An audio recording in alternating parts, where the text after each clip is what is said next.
अब हम लोग करेंगे क्वेश्चन नंबर 2। यहाँ पे कहता है find the equation of a line parallel to X axis and passing through the origin.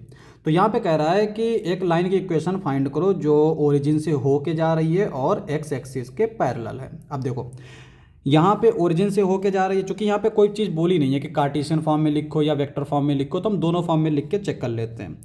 Origin से होकर जा रहा है यानी ए वेक्टर हमारा दे रखा है 0, है ना, क्योंकि ए वेक्टर क्या होता है हमारा, वही पोजीशन वेक्टर जिस पॉइंट से होकर जा रहा होता है, और जिसके पैरेलल होता है वो होता है बी वेक्टर। अब यहाँ पे एक्स एक्सिस के पैरेलल यानी कि आई वेक्टर ये होगा, है ना, क्योंकि एक्स एक्सिस के पैरेलल मतलब एक्स एक्सिस के ऊपर के पॉइंट और उसके ऊपर कौन होता है, वाई और जेड दोनों 0 होता है।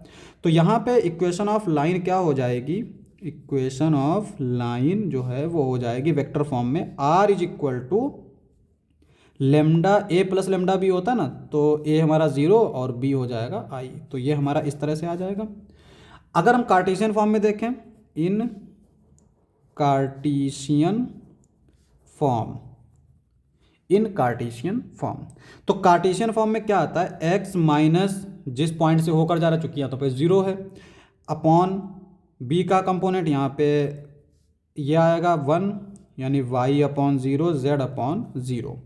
अब यहाँ पे ये जो नीचे 0 दे रखे, तो ये तो हमारा इस तरह से देखें तो ये नॉट डिफाइन होता है, तो इसको हम लोग सिंपली ऐसे लिख सकते हैं, यहाँ पे इस 0 को इधर ले जाओ यानी y is equal to 0 and z is equal to 0, और x की वैल्यू हमारी, चूँकि ये सब कुछ लेमडा के इक्वल होता है तो x की वैल्यू आ जाएगी लेमडा।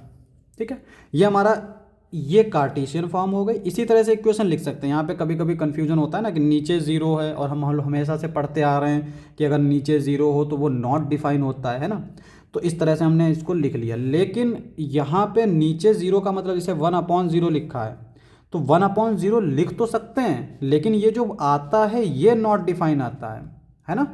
लेकिन यहाँ पे y/0 is equal to something, अगर यहाँ पे मान लो इस तरह से होता है x/0, अगर ये किसी के इक्वल दे रखा है तो इसका मतलब ये होगा, हम क्रॉस मल्टीप्लाई भी तो कर सकते हैं, 0 को इधर मल्टीप्लाई कर दो तो 0 × 1 0, तो यानी x की वैल्यू 0 हो गई।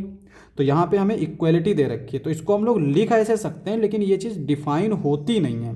बस ये याद रखेंगे कि हमारा जो भी पॉइंट्स हैं उसके हमने रख देना है, तो वेक्टर फॉर्म में इक्वेशन ऑफ लाइन मिल जाएगी और कार्टेशियन फॉर्म में लाइन मिल जाएगी। ये वेक्टर फॉर्म हो गई, ये कार्टेशियन फॉर्म हो गई।